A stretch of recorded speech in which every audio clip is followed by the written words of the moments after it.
Hi, guys. Welcome back. I'm Brianna. I'm Maharo. And I'm Demaya. And this is She Thinks She Knows podcast.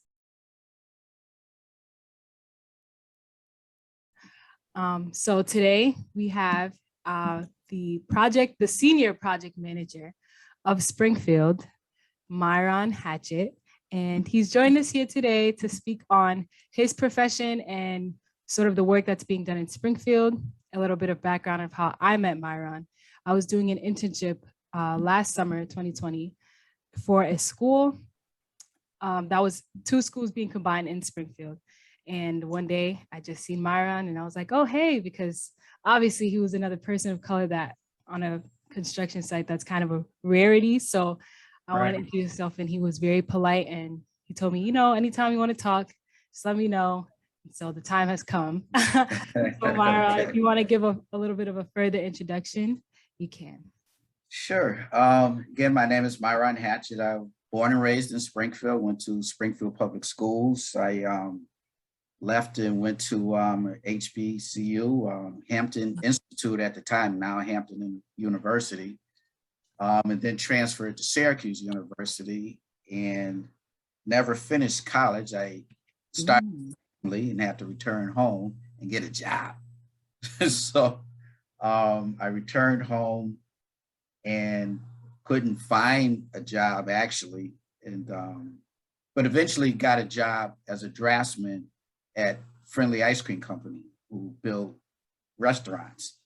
There's not too many of them left around anymore, but at the time, I think they were building probably 70 restaurants a year. So that was my introduction into the design field.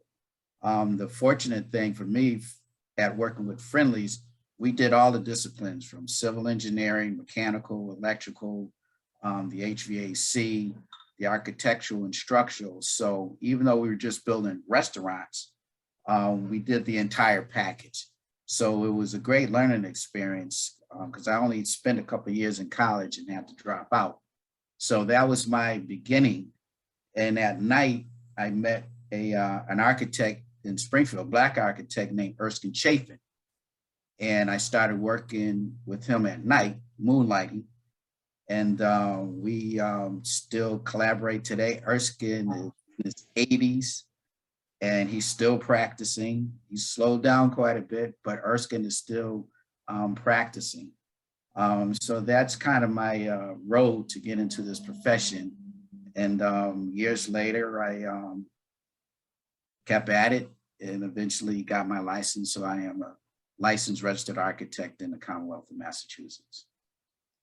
A couple of the points that you just hit on have been coming up around us a lot lately. One, like going to HBCUs at the cafe, like and just like my little cousins and stuff, like we're hearing that a lot lately. Two, what does like taking a break from college and then going into the real world look like? And so you're an example of, success, I guess you could say, in a way that is unorthodox, quote unquote. It is somewhat, especially in my profession. Yeah. Architecture has traditionally been a lily white profession. Black architects make up probably 1.5% of all architects in the United States, which equals like maybe 120,000.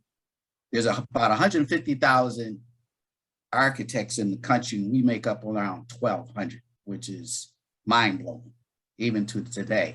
And Black architects are even less.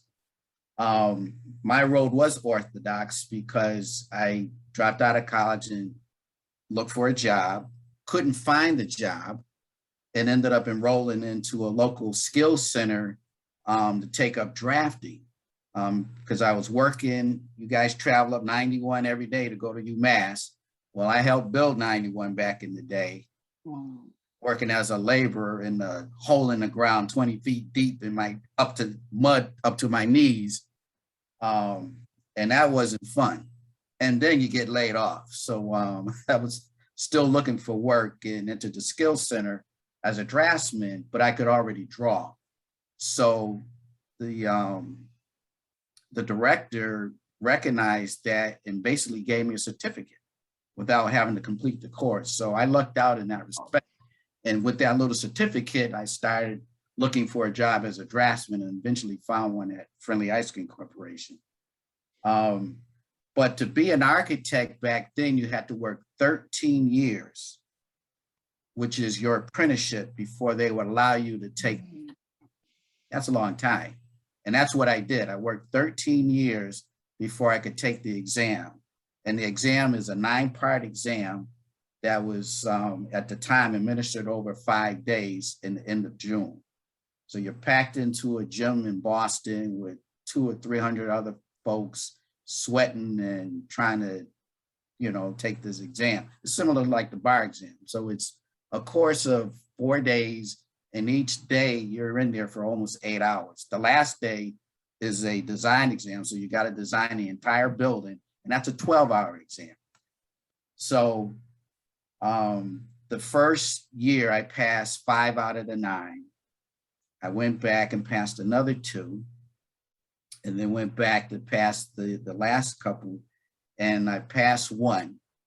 And then they changed it. So it was paper and pencil. I don't know if you all guys ever saw T-squares and triangles, but we used to draw by hand on paper. It wasn't on computers. So during that interim, they changed the exam to computers, which I didn't know. So that was a kick. So I had to go to STIC to try and learn CAD drafting. And obviously their program was different than the program that was on the exam. But anyway, I took so in that interim, the one last exam that I had to take was building design. They split it up into two tests, 2 separate exams. So now instead of passing 1 to get my license, I had to take 2. So at the time, I got frustrated and said, forget it. And I didn't take the exam for years after that. Not with architects and building all kinds of buildings, but it pissed me off and was hard-headed and didn't take the exam until years later. My boss at Reinhardt Associates kept bugging me to take the final 2 exams, which I did. And I passed and became an architect. And once I did that, he made me a partner, which I didn't know that was right. But so that's how it worked out. So yes, it was a long road. It was definitely an unorthodox road, which I wouldn't recommend anybody do. And now you can't do it that way. Now to get a license, you have to have an architectural degree, either undergrad or over a master's degree. So even the course I took, that route isn't available to young people any longer. So it was a long road, but it was well worth it. And once I did get licensed, even though I became a project manager during that time, the respect level that I got from my peers changed. It really did, and it was noticeable. Not that I needed their respect, because I earned it every day out in the field or in the design room with a studio, just by showing and proving. But it was something that, I in retrospect, I said, well, damn, man, you shouldn't have taken so long to get your license. But regardless, I did get it and was quite proud of it, and became a principal and a part owner after that. So one thing that I wanted to point out was how you mentioned that your way was very unorthodox, but that's not really an option anymore nowadays. No. And so with the road to being an architect or a project manager or field engineer or whatever, since it's become very straight, more narrow now, how do you think that kind of impacts people of color who want to go into that field? Knowing me, I went to college for that, and I see that there's really kind of one path you go into, and if you're trying to split into, supervisor, project manager, it's a different path. So how does that work? That's correct. It does narrow the field. Like myself, I was considered a journeyman, and that path no longer exists. So you have to have a college degree now in just about, I believe, every state in the US. So that does limit some people if they don't have the resources to go to college. That basically cuts them out. Being a journeyman, even to become a project manager, Brianna, it's the old boy network. You noticed all the guys that were on the construction site last summer. A lot of those guys are there because of their uncle, father, or their cousin, or whatever. So that network is intact, and they're trying to hold on to that forever. So you and I are threats, and that's how they look at it. You're like, we're taking their job, like they're privileged, and they own that. So that's a challenge that we'll always have to deal with, which I'm not complaining about it. That's just the reality. And it just makes you stronger. And if you know the rules of the game, then you adapt and you do your best and you study hard and you work hard. And as Black folks, we've got to be better than them anyway, as far as their perspective. But that's okay too, because I've always done my best and I always deal with excellence. I can't design a building that's 1% wrong, because that 1% could cause a collapse, and that could cause people to get hurt or even killed. So the license that I have is issued by the state of Massachusetts, because you're taking people's health, safety, and welfare into your hands. So that's a big responsibility. But again, you know, to just go back to your question, yeah, it does limit some people's opportunities, because they may not have the particular resources to be able to follow that path on a collegiate level. One good thing, though, is that the local community college, Springfield Technical Community College, does have courses in architecture, and they do have courses in construction project management that can start on a path in those fields, if that's the person's chosen profession. So that is another way, which means obviously that the community college is cheaper, the state colleges are cheaper. So there is still opportunities there that we have to take advantage of, anything that's available there.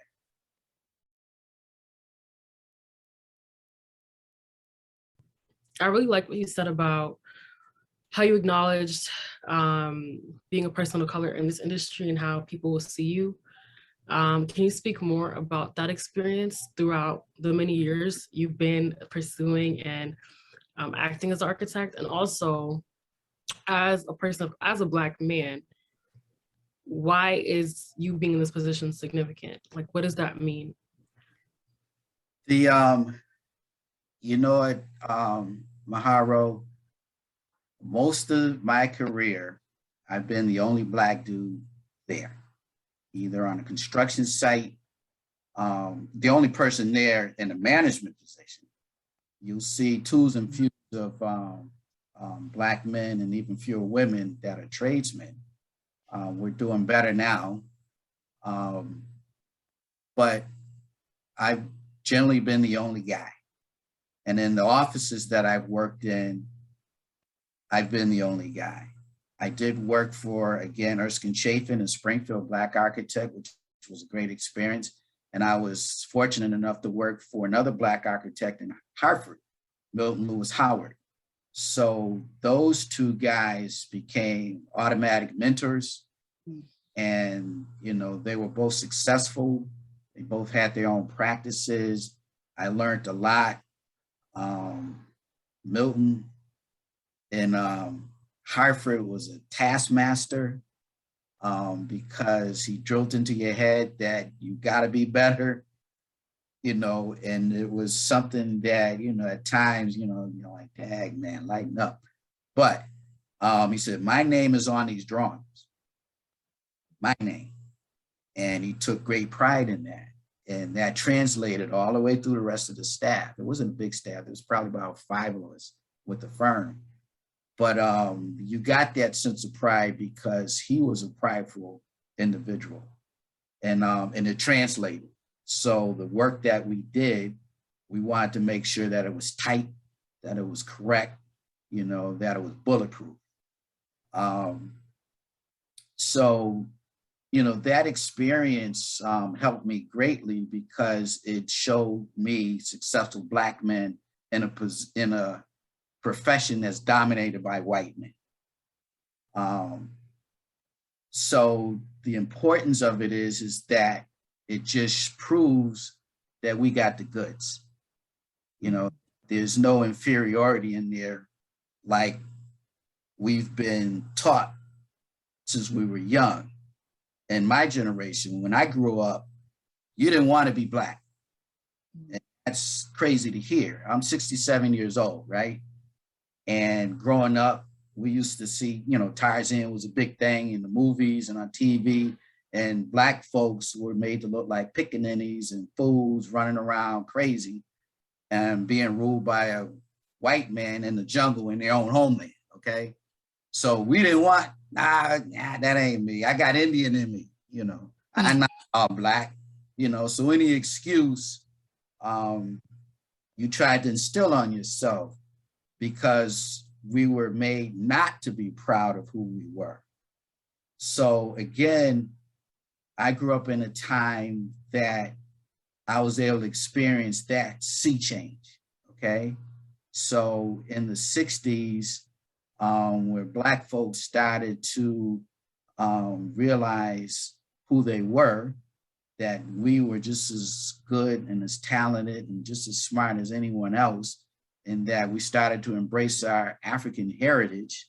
And, you know, that was a sea change, you know, and we all grew afros and started wearing dashikis, but that cultural awareness really had an impact on me. And I changed my name to Myron, which means divine builder.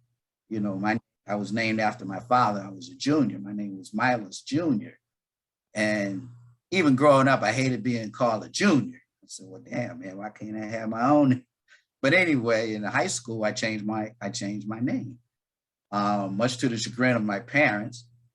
And, you know, but, you know, that was the self-awareness that I was able to experience, and that helped grow me and make me the man that I've become. So yeah, it's very important that we excel and that we achieve and that we are successful, because we can never forget that we were made slaves, and we were made slaves for a reason. And the whole background of racism was that we were inferior. And that exists today, more so in the last 4 years when that clown was in the White House that brought all these other people from out underneath the sheets. But yes, it had a big impact on me, being mentored by successful Black men. And that is my mantra that I've had to take on, to pass that same ability and that same pride on to the younger people. When I saw Brianna on the site, I had to approach her and speak to her, because again, there's twos and fews, and I make it a point to speak to every Black person on the site. And some young folks were a little more hesitant, but I made them speak. I said, yo, man, they don't even want you here. And you're gonna be the first one to get laid off. So, you know, let's kick it. So yeah, it's I'm proud to be a Black man, and that's my thing. We really appreciate your honesty and transparency, because I know that, you know, people our age, it's not as easy, people from younger generations, it's not as easy to come out and be open about their Blackness, and while working in a predominantly white space and knowing that they're not inferior. So I think that that piece that you just said is really going to inspire people. I was wondering, what is a project that you did that made you like fall in love with what you're doing right now, still today? Wow. I've been on some interesting projects. I can't particularly think of one that made me fall in love with architecture. I think when I enrolled in the School of Architecture at Hampton, that got me excited. You know, I always appreciate art. I was always an art. That's some of my, you know, some artwork in the background and in my office and stuff. But you know, I always drew. You know, I grew up drawing Spider-Man or whatever. But I think entering, I was an art major originally at Hampton, and my second year I transferred to architecture and didn't know nothing about it. Never took mechanical drafting in high school or middle school, but I liked what the guys were doing. You know, I just thought it was cool, so I enrolled. But to answer your question, I've worked on some interesting projects. One project that I helped design in Groton down at the sub base was called the Submarine Escape Trainer, which was a brand new building that we built for the Navy. And actually what it was a building that housed a giant swimming pool. And within that swimming pool, they basically put in a mini sub. They put the sailors in the sub, and then they sunk the sub. So with the sailors in it, they would fill it up with water. And the purpose was to train these guys how to get out of a sinking sub, which was crazy. But that was a really interesting project. And we did it from scratch. You know, we had to do all this research, and, you know, the Navy, they have all this criteria and stuff. So that really was an interesting project. And when I saw it in action, I said, oh man, these dudes are nuts. But that was an interesting project. Another one I did was at Bay State Medical. I helped design a neonatal ward, which is the ICU for infants, newborn children. And we were given the job. We did a lot of renovations at the hospital, but this was a major one because it's ICU, critical care. And the infants are, you know, it's life and death. And actually one of my daughters ended up being a patient there when she was born. But that was a real interesting project. And again, part of the beauty with architecture is that people use what you built. You know, people use it every day. They slam the doors, they open the windows, but they use what you create. And that's a hell of a feeling, you know.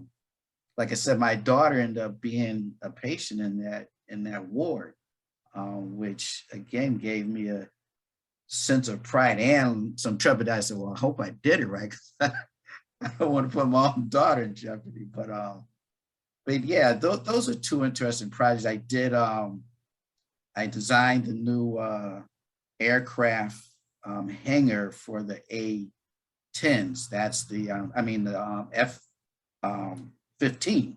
That's the Raptors. That's one of the U.S.'s killer machines. That's one of their best fighter jets out at Barnes Airport.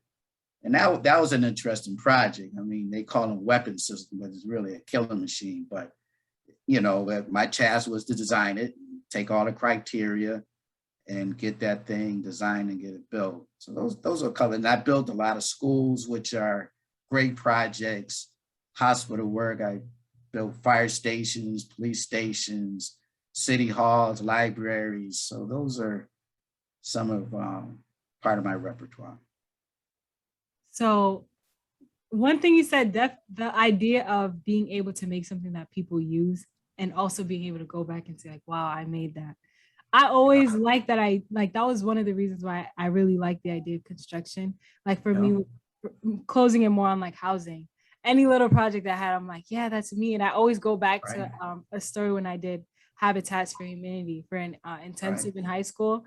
And it was cold. We didn't really know what we were doing, but they're like, hey, you want to use the handsaw?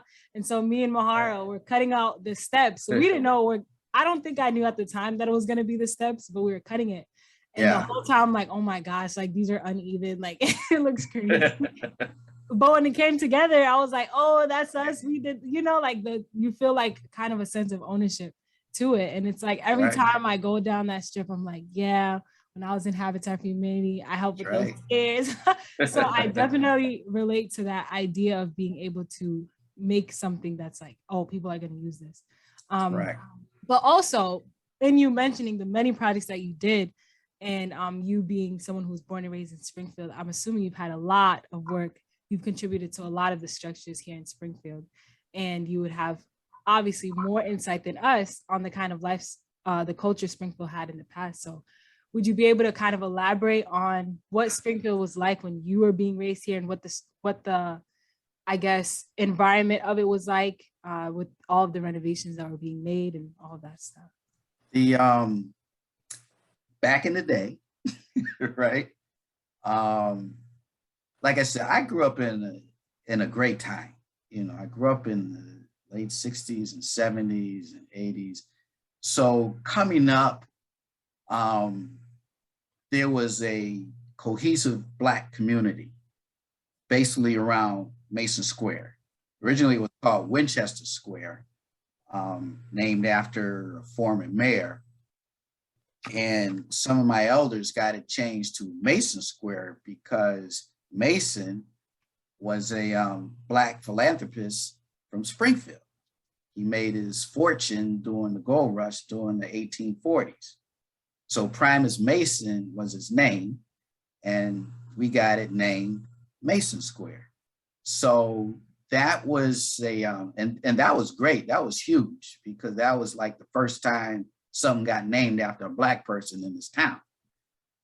Plus, he was a philanthropist. He the Mason Wright home over on Walnut Street, which is a home for the elderly. He created that. You know, he donated the land. He donated the land at Mason Square. So this was a bad dude. And so the Black community was based around Mason Square, the Mason Square neighborhood, the McKnight area, Quincy Street, Gun Square. Those neighborhoods were predominantly Black. And prior to that, like when my folks first came into Springfield, like a lot of folks in Springfield, they settled in the North End. So the North End originally had a huge Black population. And then they started migrating up the hill and settled on uptown into the Mason Square area. And then it was divided, State Street kind of divided on the south side of State Street, Quincy Street, Union Street. Those were more poor neighborhoods, as opposed to what was on the northern side of State Street, where you get the streets named after the colleges, College Street, Harvard Street, Yale Street.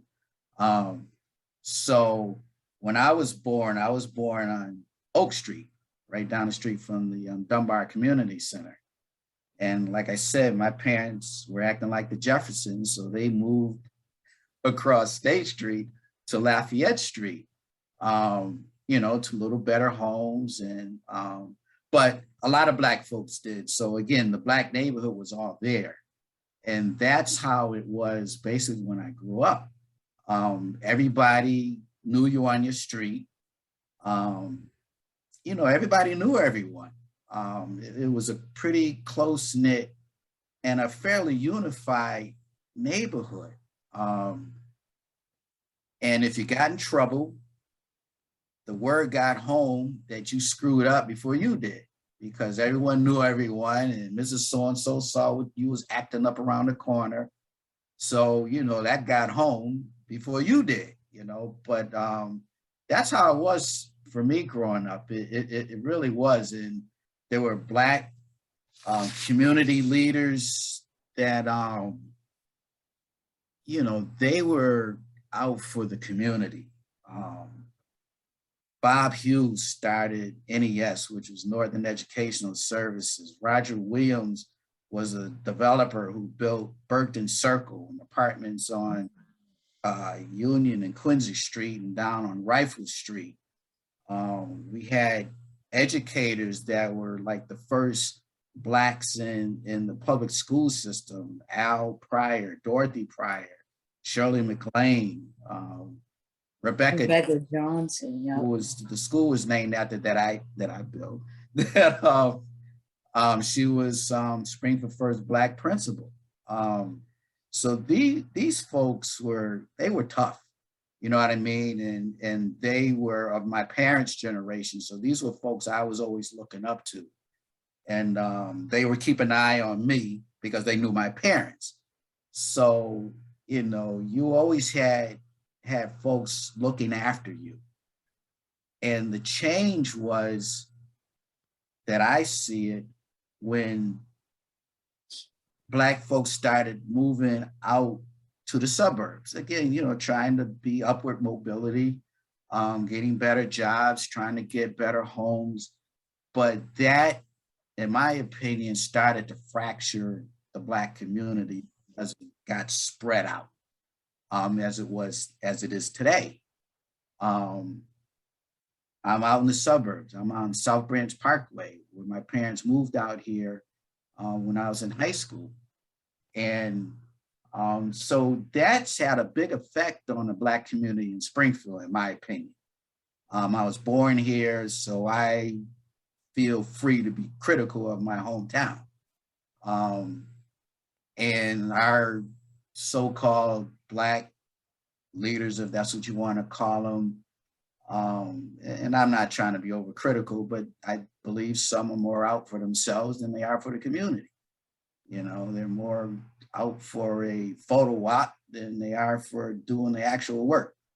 And again, that's my opinion. Others could think what they want, but I'm entitled to my opinion. I'm going to stick to it. So as far as the community, you know, that transition, I think, had a big effect.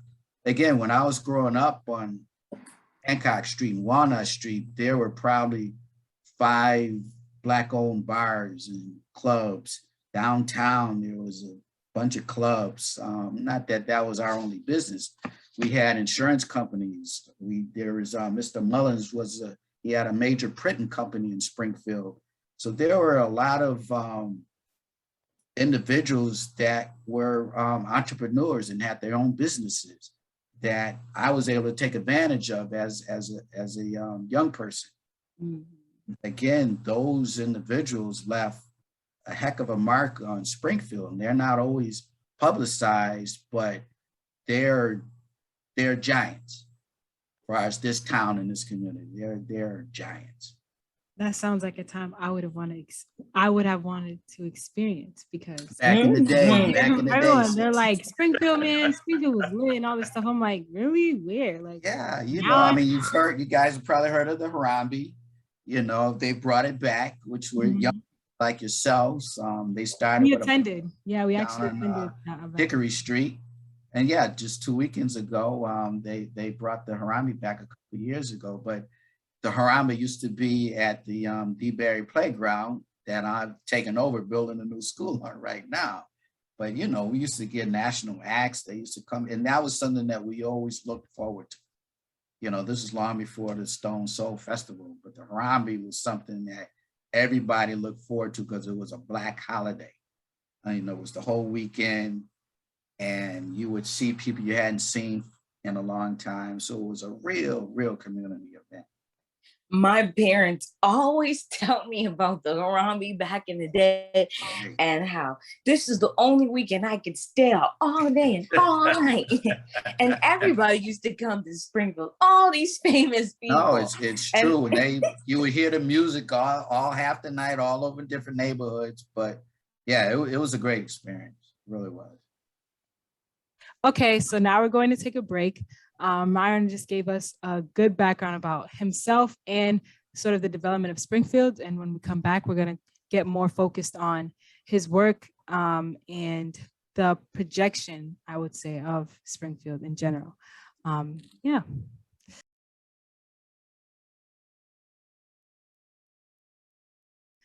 All right, welcome back, guys. We're here with Myron Hatchett, the Senior Project Manager for the City of Springfield.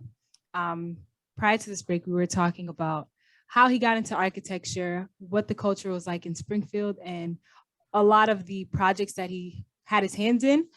And so now we're going to sort of focus it more on, the development of Springfield, the current climate or the current pandemic happening, and also his personal businesses. So to start off, from a resident's perspective, my perspective, it seems like gentrification is at the forefront of the city's development. So would you agree with that statement or not? And what are your thoughts on it overall?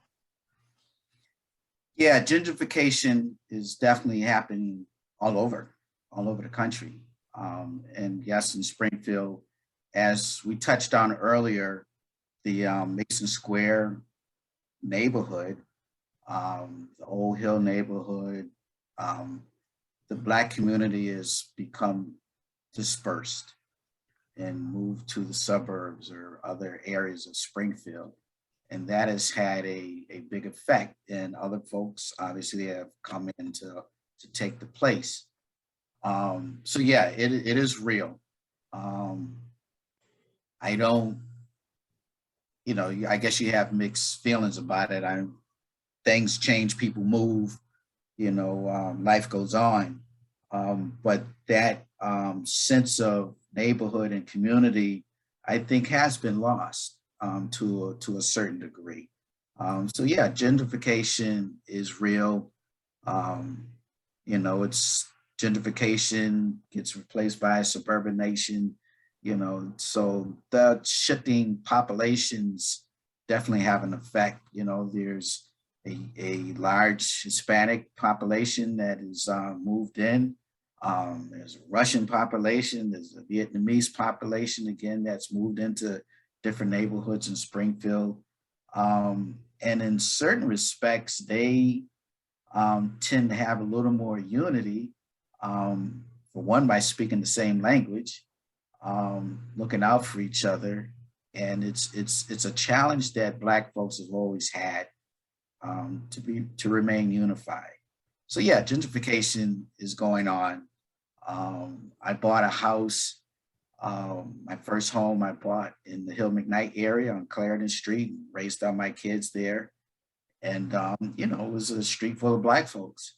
And, when I ride down that street now, it's no longer like that, not that that's a bad thing, but that's definitely a change. And Yeah, I would definitely have to agree. My family also, they were, since they were children, they lived in the Mason Square area. And I lived in the Mason Square area too, all the way up until my freshman year of college. Right. We all lived so a lot of my family, we all used to live in the motorcycle building. And now we don't live there anymore. We all live in Forest Park, which is totally not a Black neighborhood. Right. But I go there and I'm like, wow, like, one, I miss being here. And two, like, it's changing so much. Like, the way they redid the building and opened up that whole side, like, it's just crazy. And then, like, it kind of makes me feel guilty in a sense, like when you were just talking, because you're like, yeah, like, life goes on, things change. And I'm always like, I need to move out of Springfield. So I'm just like, Demaya, you're contributing to the problem. But yeah, it happens all over. I've got 3 daughters down in DC, and one of them's been down there a long time. She lives in Northwest, well, DC's always been Chocolate City anyway, but she says, Dad, it ain't like it used to be. You see people walking down the street with poodles. Ooh, Black folks have a poodle, but it's just different, and the shop owners are different now, so it's happening all over. It really is. With that being said, can you think of any developments that have been happening or that are ongoing that are positive for the communities of color in Springfield? Let me think. I wish I knew more about developments that are going on. My job limits me to what the city builds, um, which they have their own interest.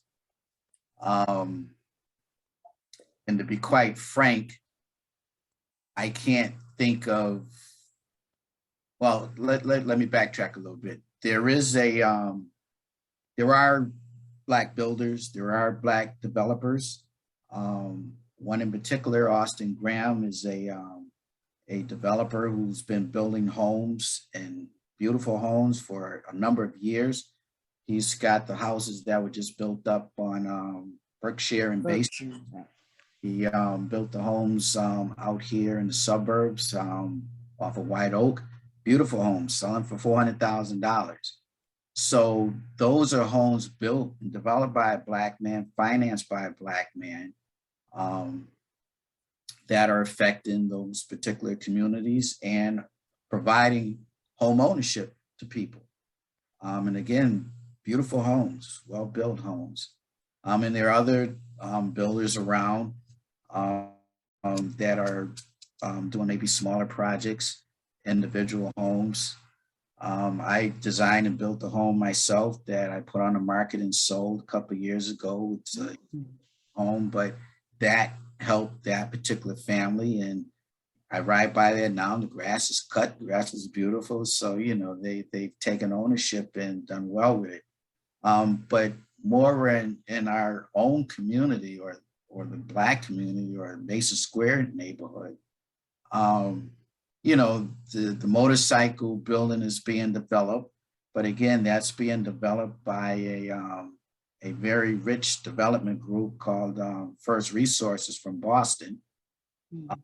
They bought the other half of the Indian Motorcycle building, which was first developed by a Black group, but they were only able to do half the building. So First Resources, they're completing the other half of the Indian Motorcycle building right now, and have bought the old Firestone tire building across the street that's been vacant for a lot of years. So that's a fairly high profile building that's being done by a private developer to give affordable housing to people in the neighborhood.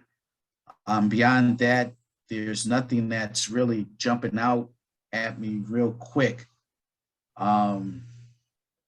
So yeah, it's a good question, and it's a tough answer, and I wish I had more to offer, but that's what comes to mind initially, Mahara.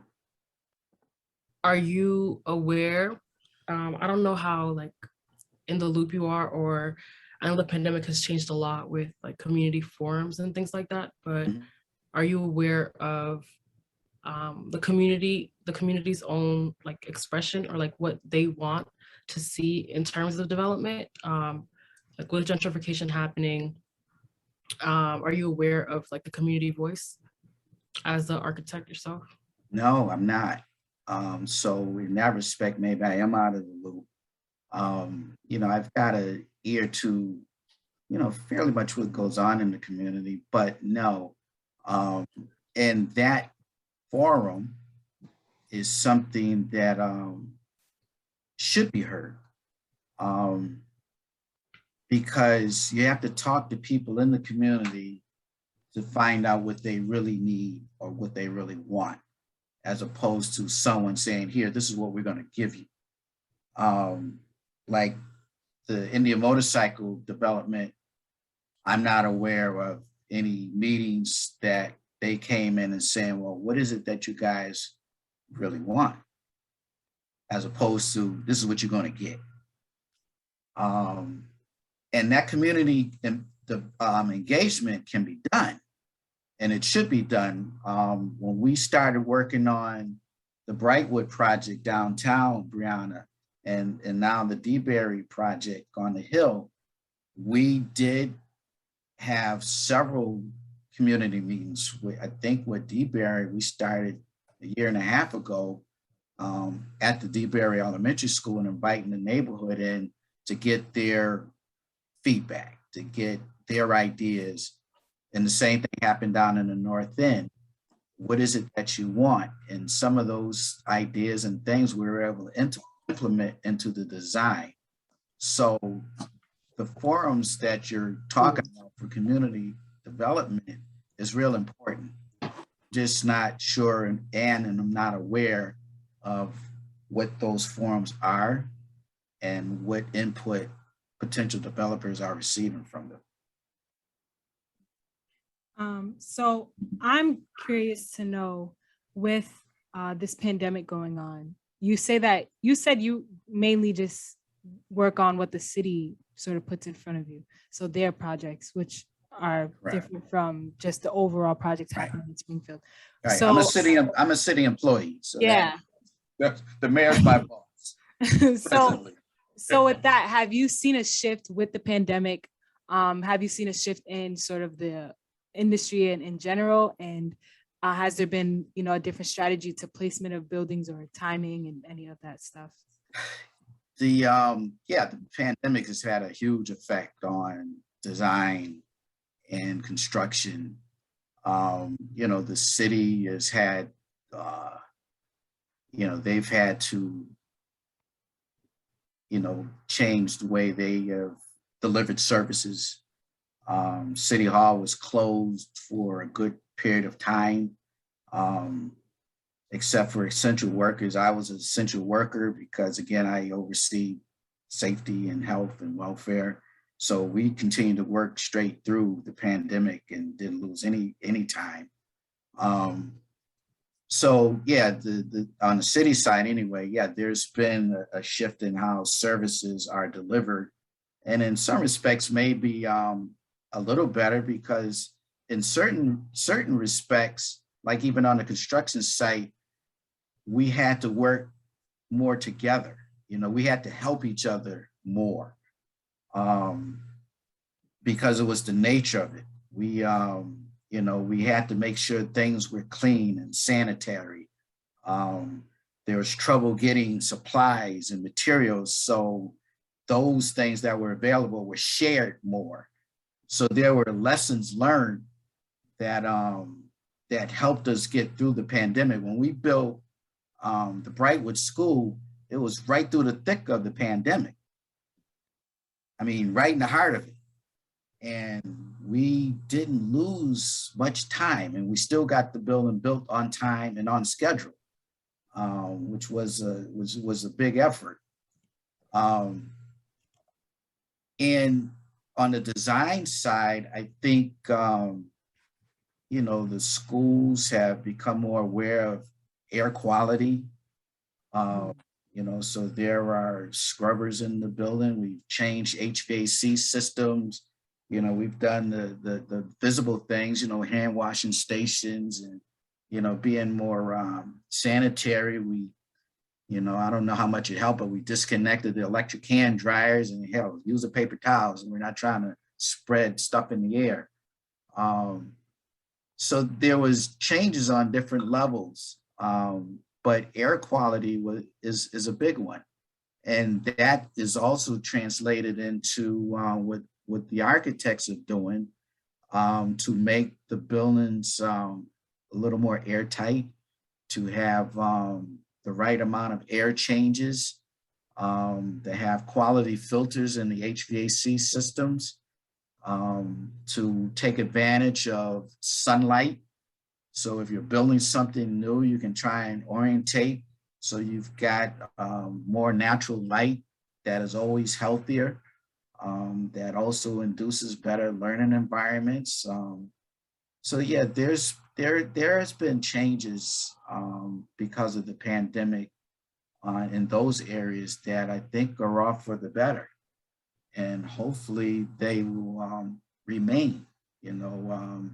Whenever there's a flood, like look at Tennessee, or whenever there's a disaster, the fires in California, the community comes together. They forget about race and class and status, and they pull together and work to help each other to survive. And that's a beautiful thing. The unfortunate part about it is after the emergency is over, a lot of that fades away. So that's a challenge because it shows that there is good in people and that we have the capability and the capacity to do good things for one another. And the challenge again is to just not do it when there's an emergency or there's a disaster or a pandemic. So, yeah, you just spoke about being an employee of the city of Springfield. And one of the things we were wondering are what are some of the organizations in Springfield that you guys partner with? And what do some of these partnerships look like?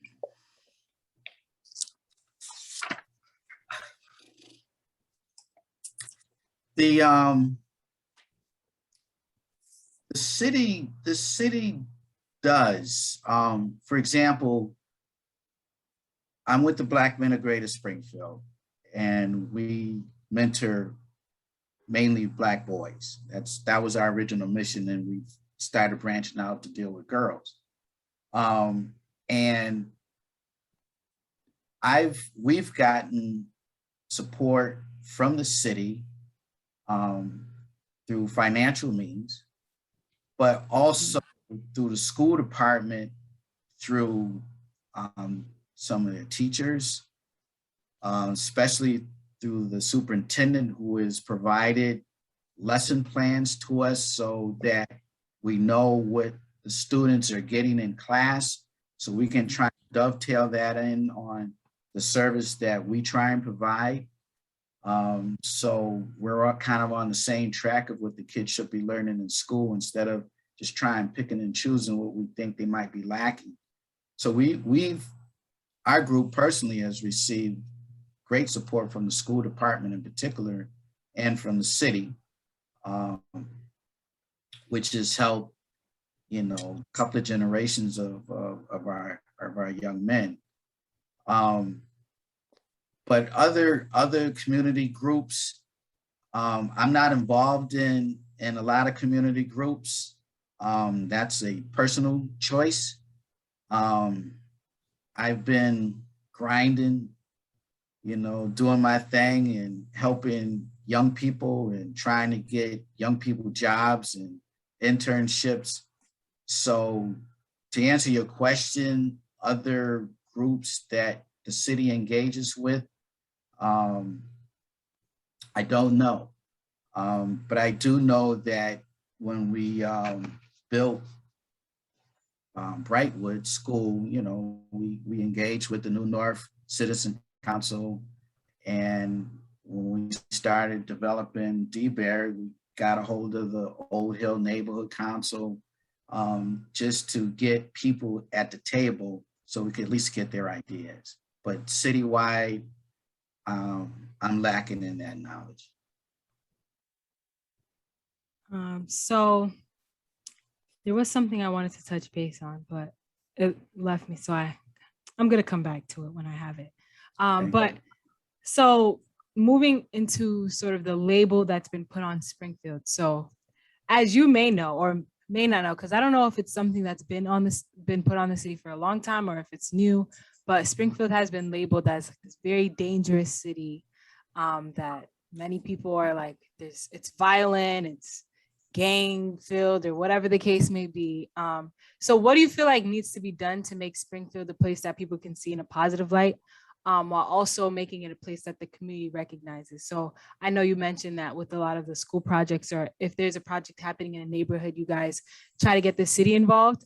But what are your personal takes on what could be done to make people say, this is what Springfield used to be like, or Springfield isn't the terrible place people think it is?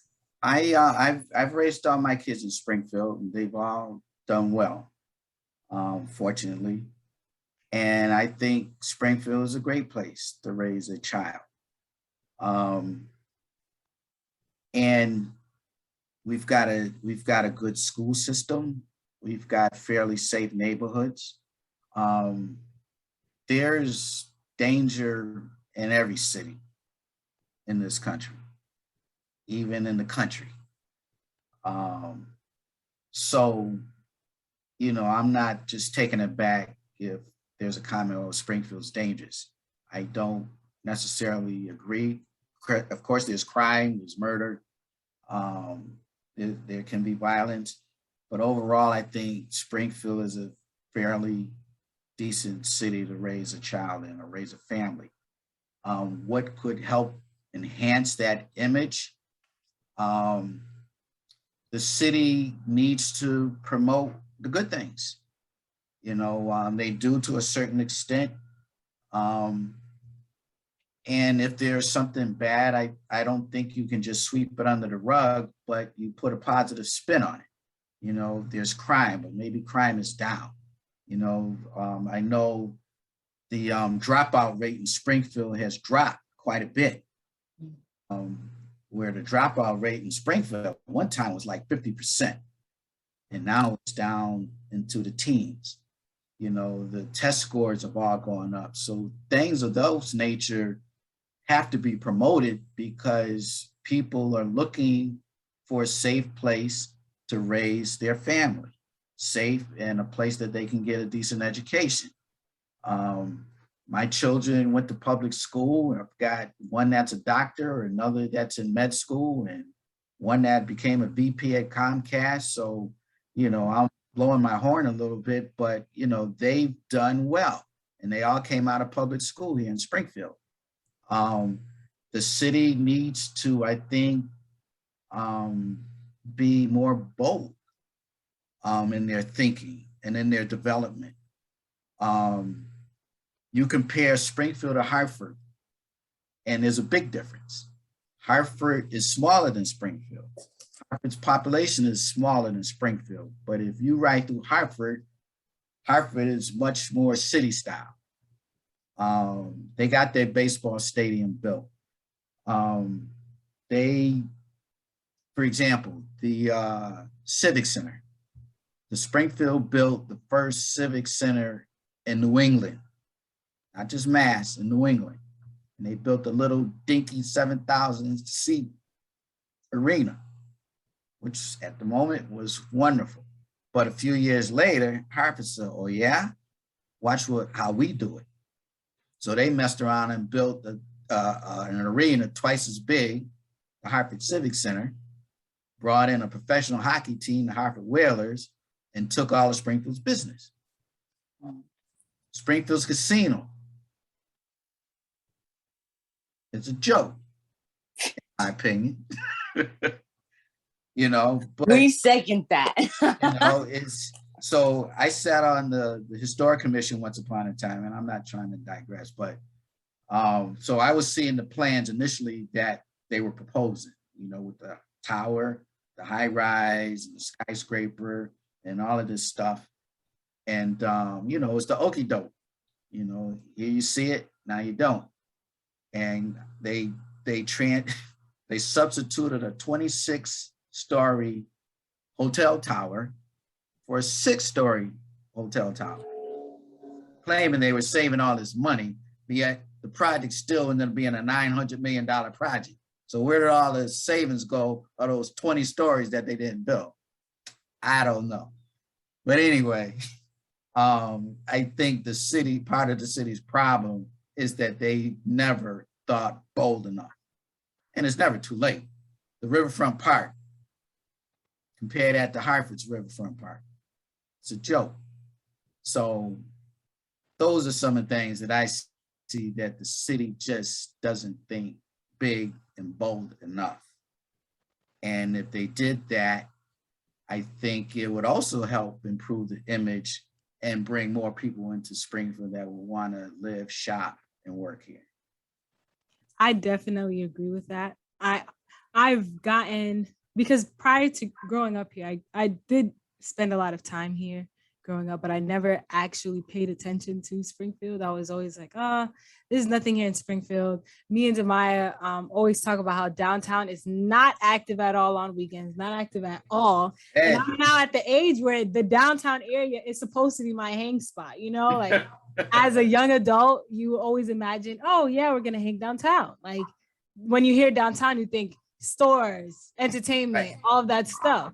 But it's not there. You have to go to like West Springfield to go to the movies. You got to go to Chicopee to go, you know. So I've noticed that I don't know if it's due to the tornado that happened years ago, that there's just a lot of empty ruins, empty buildings all over downtown area. And I don't know the process of how you acquire, you know, if the city acquires the land or if they're waiting for someone to buy, or if it's private or public, whatever the case may be. But every time I walk downtown, I'm like, this could be used for this. This could be used for this. Put in a racetrack center. Put in, you know, like Right. make young people want to go downtown and Well, have fun. That's or what young the city adults. needs, is ideas like you're expounding on.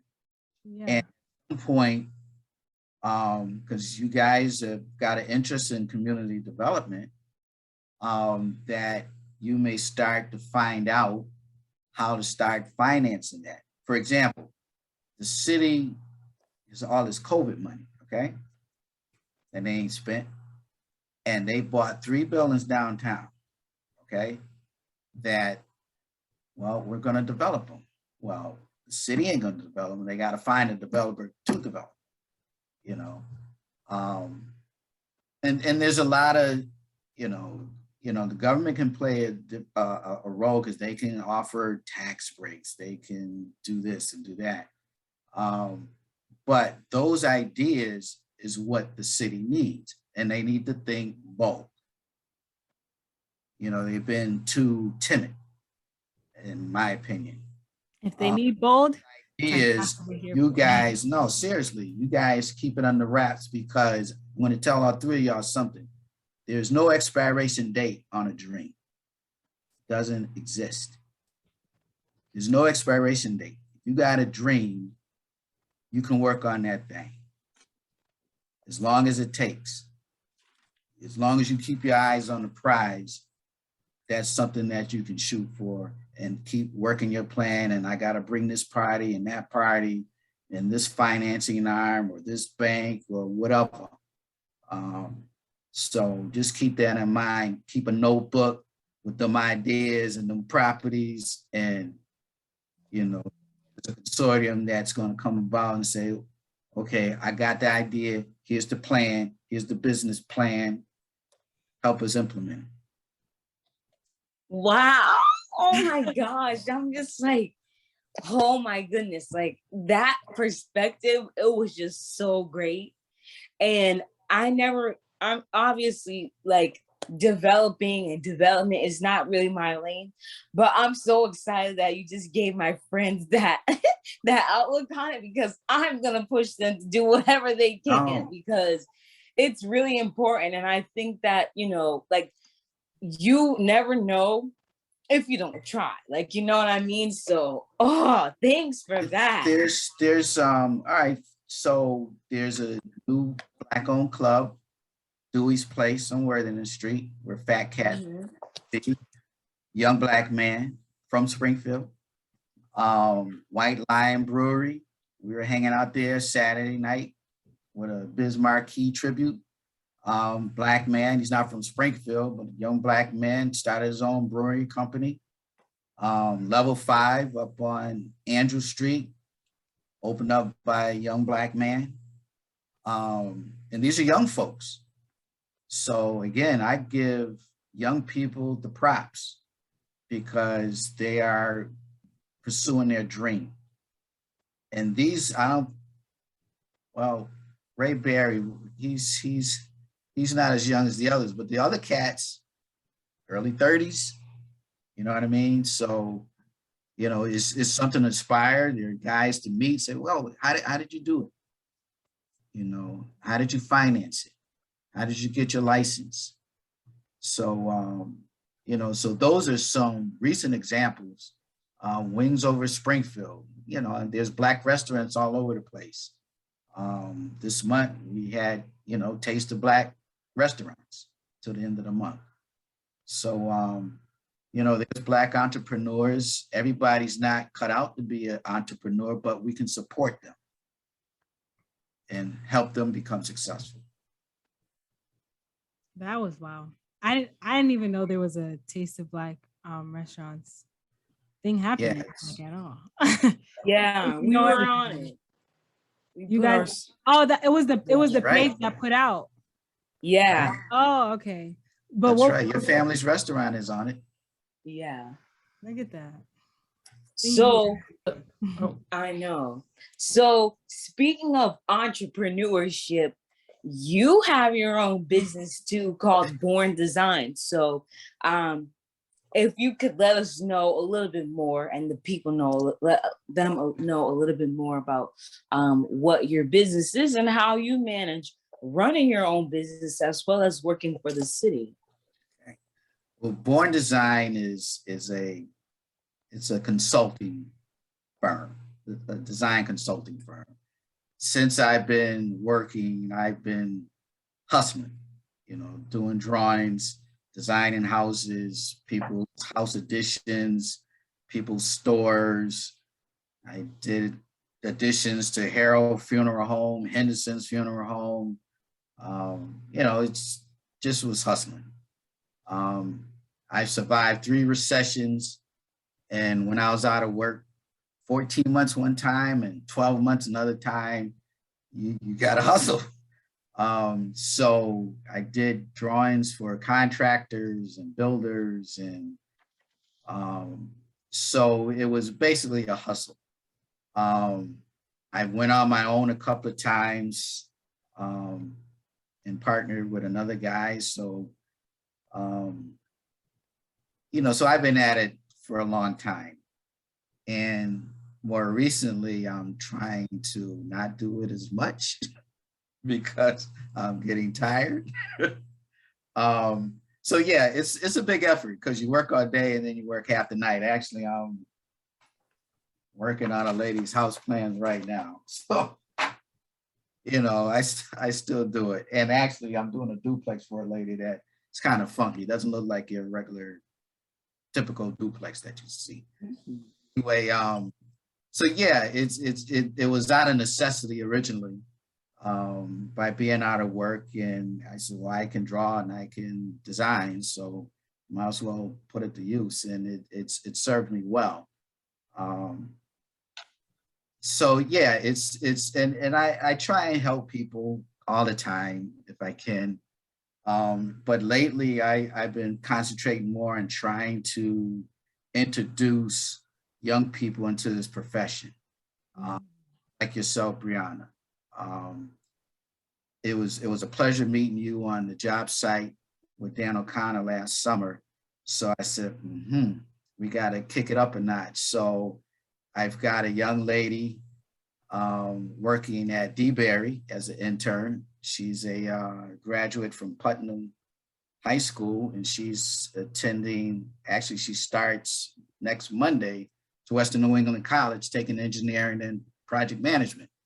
So I got her hired by the owner's project manager, Skanska International, by approaching them and asking them how many people of color you got. None.